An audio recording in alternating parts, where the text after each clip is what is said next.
उसके बाद आप सब लोग इस बात के जानकार हैं कि असेंबली के हाउस से शुरू होके पूरे कश्मीर घाटी में और जम्मू के भी कुछ एरियाज में एक सेपरेटिस्ट विचारधारा से प्रेरित एक राजनीतिक कैंपेन चल रहा है।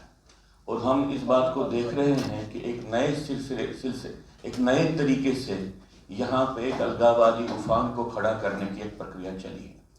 और साथ में आप देखेंगे कि जम्मू कश्मीर के हर एक कोने में, हर एक एरिया में टेररिज्म को करने की एक प्रक्रिया भी शुरू हो गई है।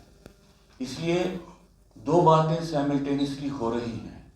एक नए राजनीतिक परिप्रेक्ष्य में यहाँ पे अलगाववादी अभियान को फिर से सुदृढ़ करना और फिर से लोगों के सामने एक बगावत के रूप में लाना, और दूसरा कि पूरे जम्मू कश्मीर प्रदेश में आतंकवाद को फिर से एक अभियान के रूप में स्थापित करना।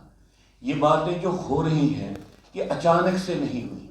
ये ऐसे नहीं हुआ कि जैसे हुकूमत बनने के बाद एकदम से तैयारियां शुरू हो गई। यहाँ पे राजनीतिक तंत्र जो रहा है, यहाँ पे जो जम्मू कश्मीर की जो अंदर जो एक आधारभूत वहाँ पे जिसको एक धरती, वो बहुत समय से तैयार की गई है अलगाववाद के लिए और आतंकवाद के लिए।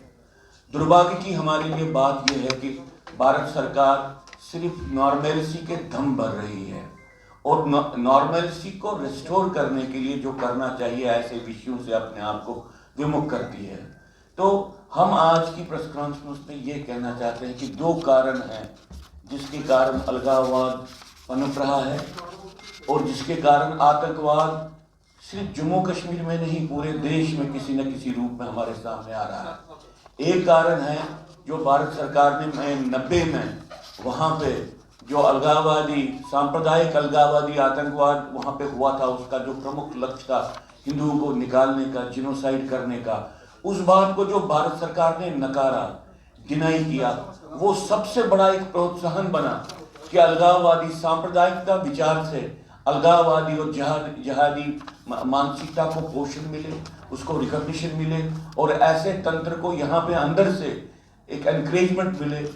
मुझे लगता है कि सबसे बड़ा कारण यहाँ पे 90 के बाद इतनी यहाँ पे हमारी तरफ से सिक्योरिटी फोर्सेस की तरफ से एक्टिविटी हुई है, लेकिन अलगाववाद और सांप्रदायिकता की मानसिकता को जिंदा रखने के लिए अगर कोई सबसे बड़ा प्रोत्साहन का काम हुआ वो भारत सरकार की पॉलिसी जो डिनायल ऑफ जिनोसाइड पे आधारित है।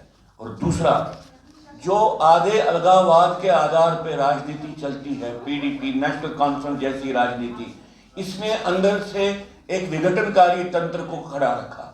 क्योंकि भारत सरकार ने ऐसी राजनीति को एक राष्ट्रवादी राजनीति माना, इसलिए सबवर्शन भी बढ़ता गया, जिहाद पनपता गया, जिहाद फैलता गया और जो आंतरिक विघटन की प्रक्रिया चलती रही। जिहाद के पनपने को, जिहाद के फैलने को और आंतरिक विघटन की घटनाओं को आप इस वक्त देख रहे हैं और ये बड़े पैमाने पे आ रहे हैं।